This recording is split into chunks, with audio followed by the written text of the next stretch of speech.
Bom dia, boa tarde, boa noite, independente da hora que vocês estejam nos ouvindo, caro ouvinte, eu desejo tudo de bom a vocês. Quem está falando aqui é Erivaldo, Leila, Alan, Anderson. E hoje, pessoal, mais um novo episódio do UniLF Cast. Vamos falar um pouquinho sobre jogos. Aqui a gente vai começar a entender um pouquinho o histórico do jogo, a diferença de jogo, de esportes, de brincadeiras. A gente vai falar um pouquinho também sobre suas classificações. E agora o conceito com Leila.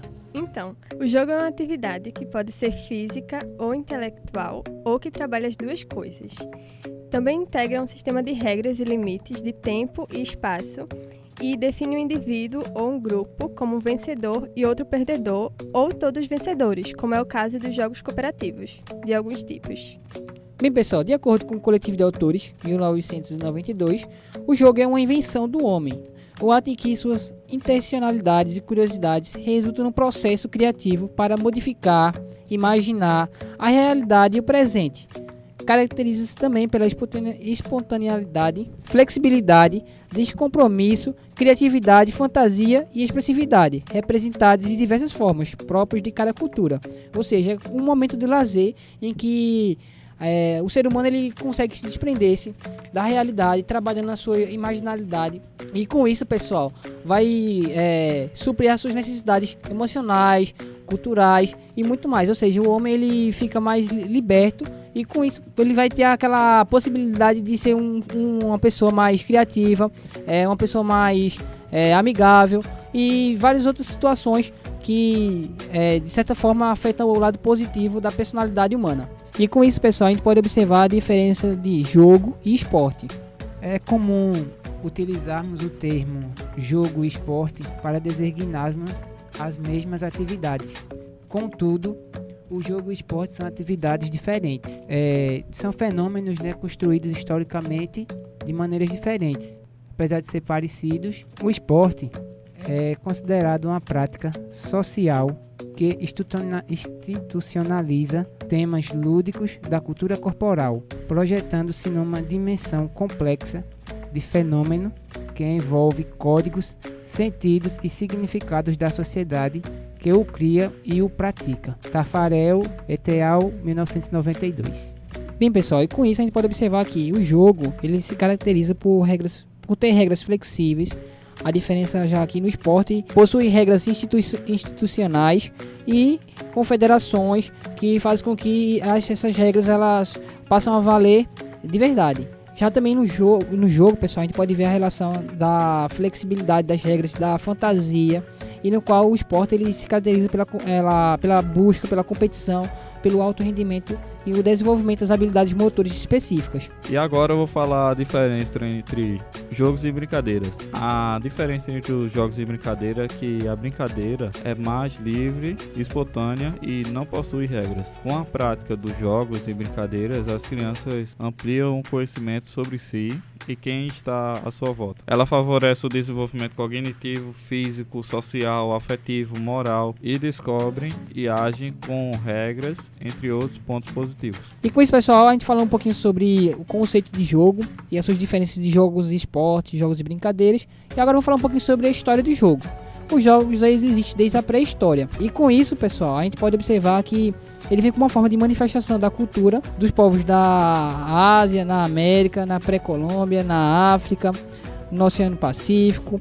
Foram encontrados jogos de expressão utilizados, recreativos e religiosos, ou seja, nessa sociedade já foram encontrados registros de jogos. E aí a gente pode observar que alguns jogos eles passaram por alterações e muitos deles vieram compor um elenco de modalidades que mais tarde foram disputados nos Jogos Olímpicos na Grécia Antiga. Há registros de jogos encontrados nas paredes das cavernas espalhadas pelo mundo. Retrata a necessidade que já se apresentava de dar aos momentos de luta pela sobrevivência, atividades como a caça, a pesca, um caráter mais lúdico, ou seja, as crianças da pré-história observavam os seus pais trabalhando de forma para sobreviver e com isso eles começaram a utilizar aqueles movimentos uma forma mais lúdica, ou seja, uma forma mais dinâmica para trazer para a realidade deles, ou seja, para eles se divertirem. E com isso teve a origem dos jogos, espalhados para o mundo todo, para toda a sociedade. E com isso a gente pode observar que houve aquela evolução. A gente pode observar que com isso, a gente vai falar um pouquinho mais à frente de suas classificações de jogos. E a gente pode observar que as mudanças dos jogos ele vem relacionado com a sociedade em si. A sociedade ela vai mudando e consequentemente os jogos que se perpetuam na sociedade vai se atualizando também. O jogo é um termo do latim jocus, que significa gracejo, brincadeira, divertimento. Por isso a palavra jogo vem do latim. Também está associado a brincadeiras por ter o significado de gracejo e divertimento. Os jogos são classificados em diferentes tipos. Temos jogos esportivos, cooperativos, teatrais, eletrônicos, sensoriais, de perseguição, de salão, populares, entre outros. Falando agora um pouquinho sobre os jogos esportivos, são jogos que eles vão derivar dos esportes. São criados a partir de fundamentos básicos de um ou de mais esportes, com materiais que são utilizados assim, não no decorrer do dia a dia. Quem nunca jogou uma barrinha de praia, que é o futebol derivado, o jogo derivado do esporte de futebol. Como o Anderson disse, eles estimulam a compreensão das modalidades esportivas, o basquete, o vôlei, o handebol, o futebol, e neles sempre existe o sentido de competição, porque mesmo que seja lúdico, você não vai jogar tipo para perder, né? Você vai jogar para ganhar, do mesmo jeito. E lembrando que as regras dos jogos esportivos são regras flexíveis, diferentes dos jogos de alto rendimento, como estava falando antes. Bem, nos jogos cooperativos, eles estimulam as vivências sociais, considerando o outro que joga como um parceiro e não como um adversário. Seu objetivo maior não é a competição, e sim a participação de todos por uma meta em comum. Mesmo que ainda possa haver competições entre as equipes, mas como falei antes, seu objetivo maior é a cooperação, ou seja, a participação de todos por uma meta em comum. Os jogos de perseguição consistem basicamente em corridas e perseguições. Como exemplos, temos os vários tipos de pegas. Pega congelou, pega correr, pega ajuda.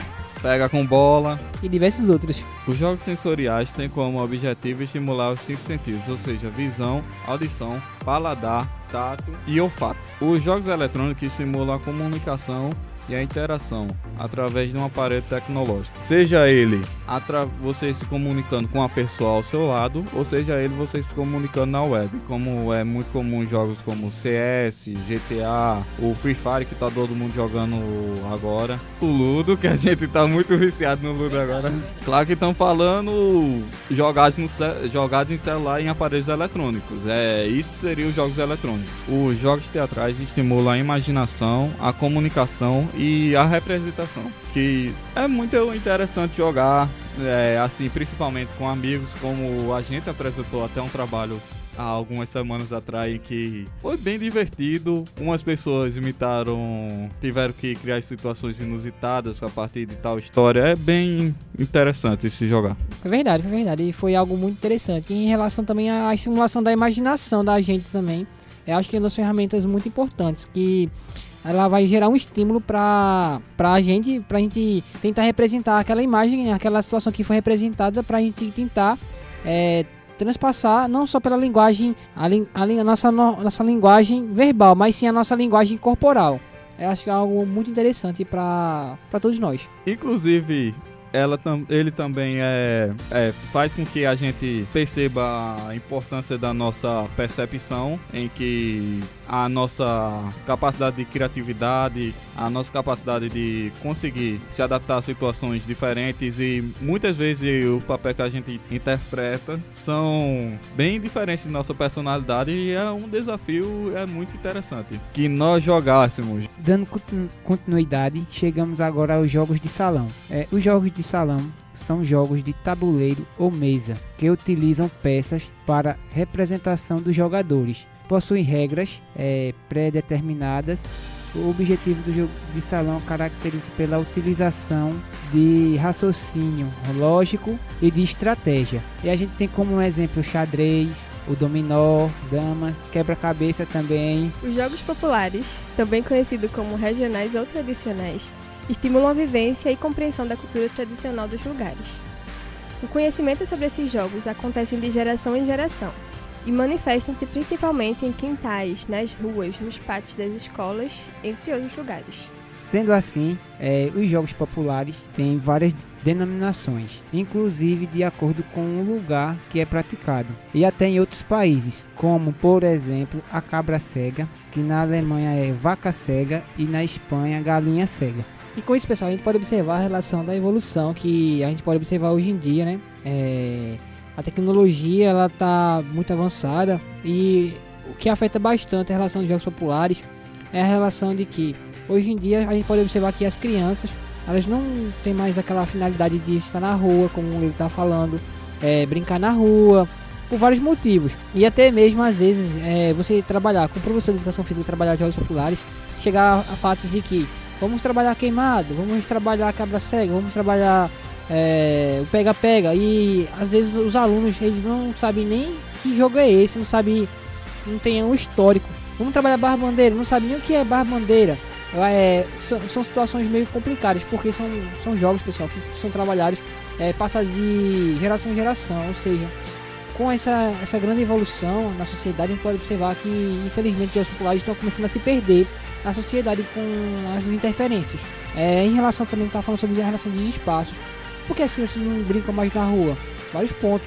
Temos a insegurança que tem no nosso país. Nós podemos observar que a nossa sociedade brasileira, ela sofre muito a relação de insegurança, falta de saúde, educação. Todo mundo sabe disso. Isso não é mentira ou não é novidade para ninguém. Todo mundo já conhece muito bem a nossa realidade. A relação de que... Mas, Erivaldo, antes não tinha a relação da insegurança? Talvez tinha, mas não com tanta ênfase. A gente pode observar que nossos avós, quando brincavam na rua, a sociedade era completamente diferente. Os costumes eram diferentes. Até a relação da musicalidade era diferente. A gente pode observar hoje as letras das músicas de hoje em dia, comparando com a letra das músicas de antes. A gente pode observar que tem muitas diferenças. A maioria existia, né? Hoje, a música eletrônica ganhou espaço, por exemplo. Justamente, a gente pode observar, sempre fazer esse paralelo do antes com o de hoje, a evolução. Isso é bom? Em alguns fatos sim é bom. A gente pode observar que a sociedade antes era um pouco... tinha muitas dificuldades em relação sem ter esse acesso à tecnologia. E hoje em dia a tecnologia facilita muito a gente. Mas em algumas fases, como eu falar agora, a relação de jogos populares, como eu tô falando agora, ela não traz tantos aspectos tão positivos. Um exemplo muito básico, você pode abrir a Google Play e tem vários jogos lá. E eu acho que isso é muito atrativo para uma criança, na vaga do pai ou a mãe, estimular ela a brincar na rua, como eles brincavam. Também tem muita relação, como tá falando sobre isso. O espaço também, o campinho lá, que, sei lá, você morava perto de um campinho. Estão loteando agora. Justamente, estão tirando esse espaço. E por que a garotada não tá jogando mais lá? Porque não tem mais o espaço que era adaptado para eles jogarem. E a gente pode observar que são jogos, pessoal, que não tem materiais. São jogos que a gente pode improvisar. Quem nunca brincou, sei lá, de um rachinha lá na rua? Rachinha em alguns lugares, como eu tava falando antes, pode ser o quê? Uma pelada, um joguinho de futebol adaptado, uma barrinha fechada justamente. E o que a gente utilizava para fazer a barra? Tu fazia o que na tua cidade? Assim, a gente utilizava chinelo, às vezes tijolo, mas tinha vezes que a gente botava o tijolo, furava o pneu do carro quando passava do nada. Mas era isso, a gente pegava, botava 2 tijolos lá, às vezes jogava barrão, que era botar 2 tijolos pra marcar, e a trava era imaginária. A gente improvisava, botava o pessoal lá, 1 no gol, 2 na linha, 3 na linha, dava pra jogar muita coisa. Verdade. E aí antes, e a bola antes? Como era a bola que utilizava lá? Era a bola da Nike, da Adidas, alguma coisa do tipo relacionado? Diz aí, como era a bola? A bola, em relação à bola, horrível. Tanto faz se fosse de meia, de borracha, não tinha esse negócio de Nike, Adidas, nada disso não. Até chutar os copos da merenda na escola. Quem nunca chutou tampinha, até a tampinha a gente já utilizou no pátio da escola para jogar uma barrinha de praia. Agora até lembrei de uma história, porque quando até a minha 4ª série, no ensino primário, a gente pegava no intervalo, pegavam aquelas garrafinhas da Juninho ali, aquelas garrafas Guaraná Antártica, Skin, Frevo, que tinha muito antigamente, e pegava e jogava. Só juntando aquela garrafa lá, claro, se batesse na cabeça de alguém era uma dor insuportável, a gente tentava, jogar. mesmo sem bola, porque nem todo mundo tinha condição de trazer a bola no momento para a escola. E no final, a gente pode observar que o final sempre gerava a mesma situação. Gerava o quê? A relação da felicidade, da alegria, do divertimento era o principal. E fora isso, a gente pode observar em aspecto motor, a criança ela tinha um grande desenvolvimento do seu repertório motor, porque tinha estímulo motor para realizar essas tarefas que eram induzidas a ela em forma lúdica, em forma de brincadeira. Coisa que hoje em dia a gente pode observar que tem muitas crianças hoje que têm um déficit muito grande de repertório motor por causa disso. Por quê? Fica no videogame em casa, sentado, só jogando lá, aumentando também o índice de obesidade no mundo. A gente pode observar que o Brasil ele tem um altíssimo índice de diabetes, também doenças relacionadas ao diabetes do tipo 2, obesidade, tudo relacionado a isso é o quê? A má alimentação, a relação de movimento que a criança ela se prende a ficar sentada vendo um computador, vendo um videogame, e em relação ao ato social também, ela fica presa só a um âmbito virtual. Certo que também temos as redes sociais, mas nada vai se comparar a eu estar aqui falando com ela, como eu estou falando aqui agora, pessoalmente tocando na mão dele, conversando com ele, do que estar no celular ou na tela do computador, sabendo que é só uma imagem projetada ou alguma coisa relacionada com isso. Não tem o contato físico, acho que o essencial para uma boa conversa ou alguma coisa relacionada com isso. Ou seja, a criança ela começa perdendo essa capacidade de chegar e começar a falar na sociedade, no ato social, com o povo, e isso aí vai estimulando uma forma negativa dela futuramente de ser um adulto no qual tenha um repertório motor muito fraco, tenha várias doenças que poderiam ser evitadas com isso, e também ser uma pessoa que não interage com a sociedade como deveria ser. Aí eu acho que o jogo ele vai muito além de uma brincadeira. Aí a importância de um jogo, como está falando aqui, popular, é muito ampla, muito rica, até para relacionar a gente conhecer a nossa cultura, conhecer o nosso povo. A gente pode trabalhar isso de uma forma muito abrangente, muito, muito rica em nossas aulas, como professor de educação física, e estimular a garotada aí a estar na rua brincando, ou em outros espaços, estimular, criar jogos, criar brincadeiras, por que não? Assim, inclusive sobre isso que Arival estava falando, sobre a evolução da tecnologia, eu acho que muita gente até percebe, muitos professores de educação física, quem não, por exemplo, a gente estagiar numa escola particular para uma escola pública, a gente já vê a diferença. Na escola pública, pela condição de muitos dos alunos, quando você vai ver lá crianças de 7, 8 anos, 9 anos, elas não têm celular, elas brincam mais soltas mesmo no intervalo, elas interagem. Elas às vezes elas se machucam com isso e elas interagem com o ambiente, mesmo que de forma positiva ou negativa, ela meio que ela se adapta ao ambiente, ela consegue a partir daí ter uma melhor percepção, ter um melhor desenvolvimento da coordenação motora, da lateralidade, da visão do mundo, da inteligência, a inteligência espaço-temporal. E quando a gente vai numa escola particular já é diferente, a gente já vê as crianças mexendo muito no celular, que muito provavelmente vão fazer com que os filhos delas também vão mexer no celular, vão mexer em computador. A gente tá vendo a evolução já de agora. E muito provavelmente os jogos eletrônicos vão ganhar espaço, também por causa da criminalidade, como o Arivaldo disse, porque tá muito difícil andar na rua hoje em dia. Todo mundo tá com medo de dois caras numa moto, vindo do nada. Dois caras numa moto é o terror de todo mundo hoje em dia. Aí não tem condição mais de brincar na rua também. Mesmo por causa que o espaço também tem isso. E fazendo com que as crianças se tornem mais sedentárias e cresçam com doenças. E com isso, uma estatística é que vocês já perceberam que ultimamente que na educação física, nas escolas, muitas escolas não têm educação física, e com isso, quando essas pessoas que estão na escola não têm educação física, elas crescem e tentam procurar academia normalmente quando já estão doentes. Já perceberam também o crescimento do número Já perceberam o crescimento da indústria farmacêutica? Toda esquina tem uma farmácia hoje, não tem condição, pô. É uma farmácia toda esquina, não...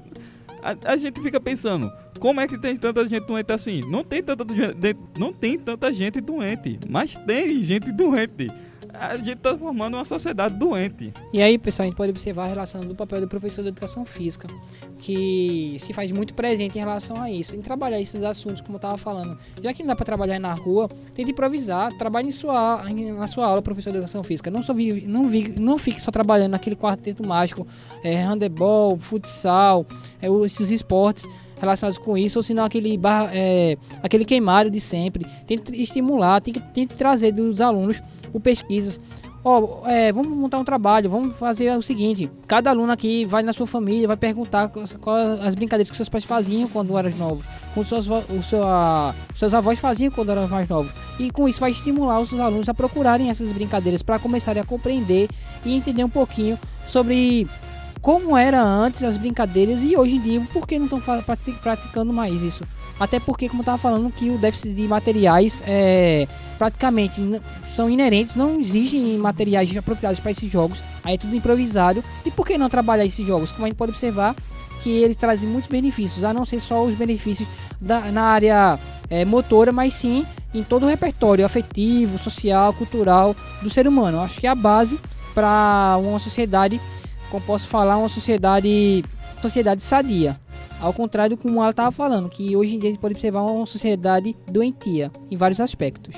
E com isso, pessoal, a gente encerra hoje a nossa atividade de jogos. Espero que tenham gostado da nossa roda de discussões. E agora eu vou falar sobre os contatos para vocês falarem com a gente, tirar dúvidas, críticas, sugestões e elogios e tudo mais. Nós temos aqui nosso Gmail, que é unidfcast.cave@gmail.com. Repetindo, unidfcast.cave@gmail.com. Temos a nossa página no Facebook, que está no Unidfcast. Temos o nosso portal lá no YouTube, que é Unidfcast também, pessoal. E temos o nosso site, que é unidfcast.containersaude.com.br. Repetindo, unidfcast.containersaude.com.br. E é isso aí, pessoal, nossos contatos. Falando aqui agora, eu queria agradecer a vocês pela a sua atenção. Quem tá falando aqui é Erivaldo, Leila, Alan, Anderson. e lembrando que nos nossos próximos episódios agora, a gente vai ter mais integrantes novos aqui do nosso UniEDFcast. Será muito proveitoso, com certeza, os nossos trabalhos. E vamos trabalhar muito mais nos assuntos de educação física. E qualquer coisa, mandem para nós, nosso e-mail, se quiser que a gente trabalhe algum assunto relacionado sobre cultura corporal, seja lá dança, luta, os esportes, jogos, brincadeiras. Vocês mandam para lá que a gente pode trabalhar com certeza o assunto que vocês quiserem falar aí. Sobre roda de conversa, como a gente sempre faz. Obrigado, pessoal. Lembrando que amanhã é sexta-feira!